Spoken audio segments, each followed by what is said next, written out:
Greetings, my name is Ahmad Uzair Farhan and I'm the director from Tangyuan Films. And when I was 17, I almost lost my father to COVID. He was admitted in the ICU and during that time I was afraid I would only remember him as a stranger. That experience inspired my film, Lompat, a fantasy comedy about Ismail, a university student who travels back to 1970s Bagan Datoh to confront his abusive father. Instead, he meets his father as a 10-year-old boy and discovers that the only way home is to help him achieve his dream of buying a football.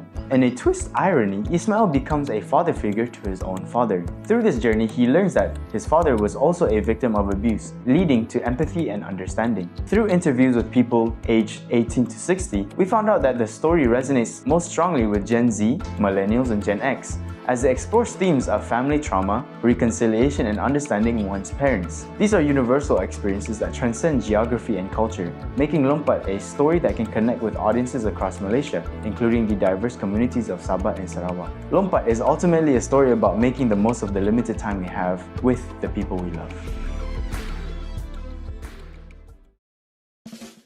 Hi, my name is Rina Ashraf. I'm the director of photography for Tangyuan Films.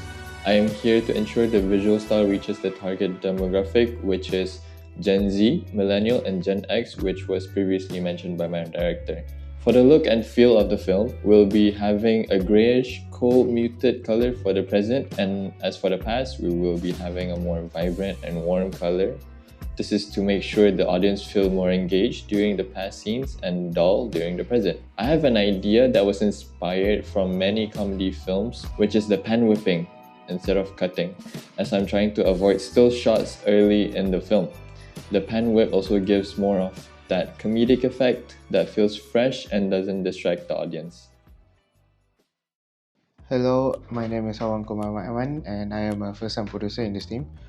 If we awarded this grant, I will strictly map out across our critical pillars from our financial spreadsheet to accurately capture our 1970s era theme. This grant will directly bridge the gap, with the vast majority going to our cast fees and equipment rentals. We need this fund to secure the specific vintage gear and talent necessary to make this world feel authentic rather than compromising the vision. The remainder is allocated to logistics for transport and catering to keep the set running efficiently. Every single line item from major gear to talent fees down to basic transport costs require a physical or digital receipt for reimbursement. I can have a complete confidence that this grant will be managed responsibly and utilized to its maximum potential. My name is Ang Ling. I'm the co-producer for this film. Throughout my degree journey, I have produced 3 short films, including a short documentary about scuba diving in Sabah, which won Best Documentary in Boston. I'm familiar with various aspects of film production and I'm able to support the producer in areas such as communications, as well as securing location and talents. For the final show, we aim to secure a larger studio space for the voice scenes to allow flexibility in lighting and to achieve the visual style intended by the director and DOP. Although the story is set in Bagan Datoh, we have identified suitable locations in Banting to recreate the setting, reducing travel and accommodation costs while maintaining visual authenticity. These savings allow us to allocate more budget to talent fees for approximately 6 professional actors, 3.4k ringgit in total.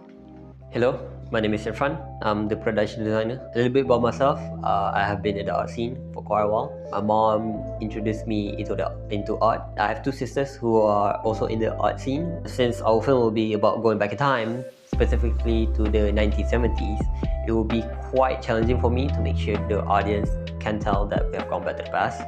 I want to take this opportunity to showcase my skill as a production designer to make it believable. With the help of my director and DOP, they have lessened the burden for me by selecting the area and shots.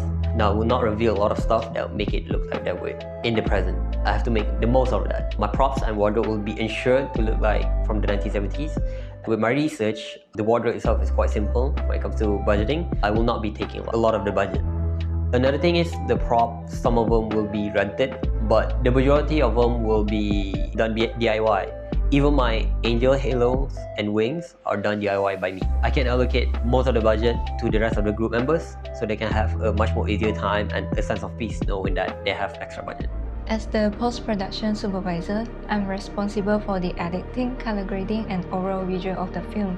I found this project quite challenging, but also interesting as it requires extensive use of effects, masking, and tracking. It is time-consuming and demands close attention to detail to ensure the visuals look polished and effective on the big screen.